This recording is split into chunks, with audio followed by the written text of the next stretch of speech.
This is Democracy Now!, democracynow.org, the War and Peace Report. I'm Amy Goodman. We're broadcasting from Silver Spring, Maryland at the Freedom to Connect conference. On Monday, former Republican staffer Derek Hanna joined us on the program to talk about cell phone unlocking. Under a ban that took effect at the end of January, consumers can face up to 5 years in prison if they unlock their cell phones for use on another carrier without authorization.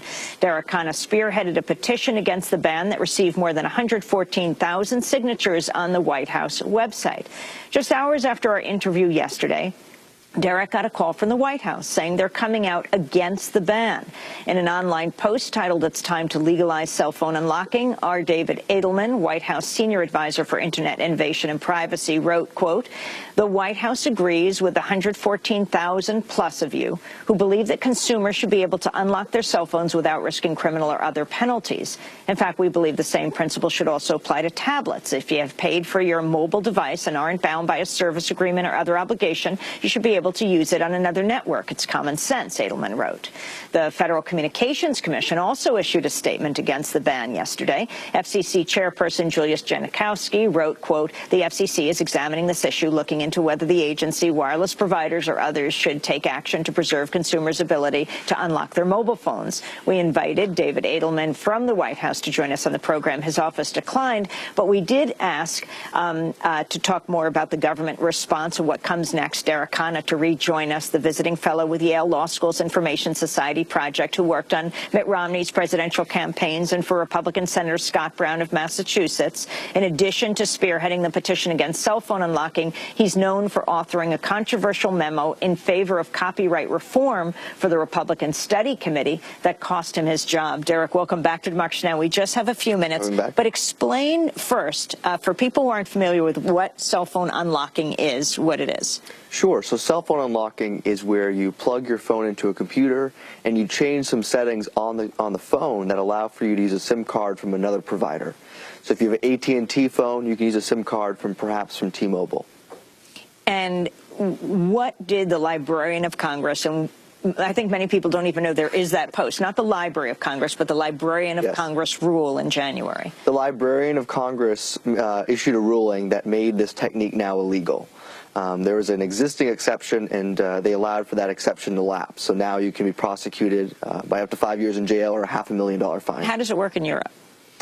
In Europe, there is no such prohibition, and most people have unlocked phones. In Canada? By law, all phones have to be unlocked. What's the difference between unlocking and jailbreaking? So jailbreaking is where you change the settings again, but you change the settings to install applications that were not approved by iTunes, for example. So it's a different technique there, and jailbreaking is actually lawful. Unlocking is actually unlawful. So what happened yesterday when you got off Democracy Now! We were here at the conference. Yes. You were holding your computer and you got a call. I got a call, and it's from a 202 number, and I picked it up. I said, "Hey, this is Edelman with the White House. Do you have a second to talk?" And I said, "Of course," and put down what I was doing. And he said, "You may want to get to a computer because in about 120 seconds, the White House is going to put up a response, and we're coming out in favor of cell phone unlocking. And we look forward to meeting you at the White House and talking about this issue in person." So talk about the significance of this. So they're reversing their position on the ban, or are they saying they never actually were for the ban? I see this as a pretty serious reversal in a very short period of time. You know, the ruling went into effect January 26th. The petition was created January 24th, 2 days before the ruling was going to go into effect.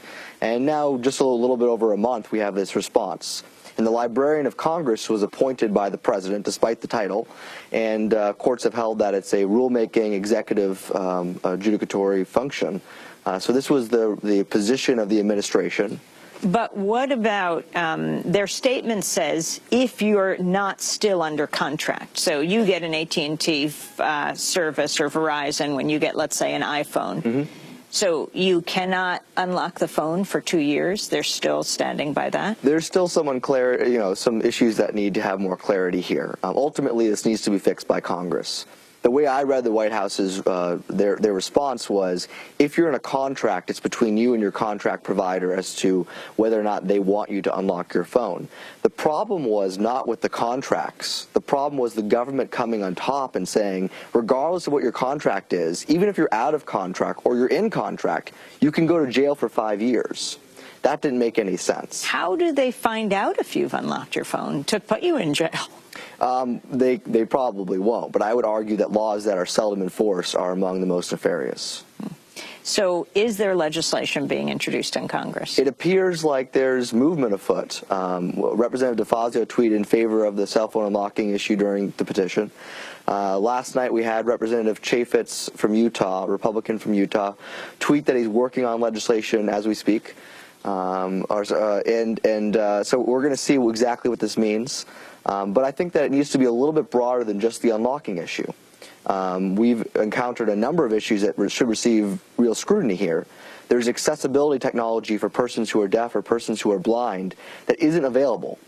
Developing the technology, trafficking the technology, that's a federal crime in order to enable for persons who are blind or deaf to be able to get closed captioning for media. Explain why they can't now. It's the same ban as the unlocking situation under the Digital Millennium Copyright Act. If you add technology to add closed captioning onto a digital file, that is a contravention of these digital locks. So that's a felony. So these rules aren't working for persons who are deaf. Wouldn't that violate the Americans with Disabilities Act? One could argue that. There are a number of legal challenges one can make on a number of these situations. So, the accessibility provisions need to be in there to help those technologies. But unlocking should not just be lawful for personal use, but developing the technology and selling the technology also has to be lawful. And for jailbreaking, it's legal to jailbreak your iPhone, but it's illegal to jailbreak an iPad. And it's illegal to develop the technology or sell the technology or to traffic in the technology to jailbreak. So all those things really need to be on the table for a real legislative solution here. Finally, the petition on the White House website. Yes. You had to meet a new minimum requirement. And you were the first petition to do that, 100,000. Yes. Quite an accomplishment. I'm quite proud of the SOPA coalition that united behind SOPA, and this is I see as the first victory for them going forward. Well, I want to thank you, Derek Khan. If you want to see the rest of the interview with Derek, you can go to our website at democracynow.org. That's yesterday's fellow with the Yale Law School's Information Society Project. He worked on both of Mitt Romney's presidential campaigns, as well as worked with Scott Brown. This is Democracy Now!, democracynow.org, the War and Peace Report. We are broadcasting from Silver Spring, Maryland, at the Freedom to Connect conference. Thanks so much for watching this report from Democracy Now!, your daily independent global news hour. We don't accept advertising or corporate funding, but rather rely on donations from viewers like you. Please make your contribution by visiting democracynow.org. We need your support today to keep bringing you this hard-hitting, in-depth reporting.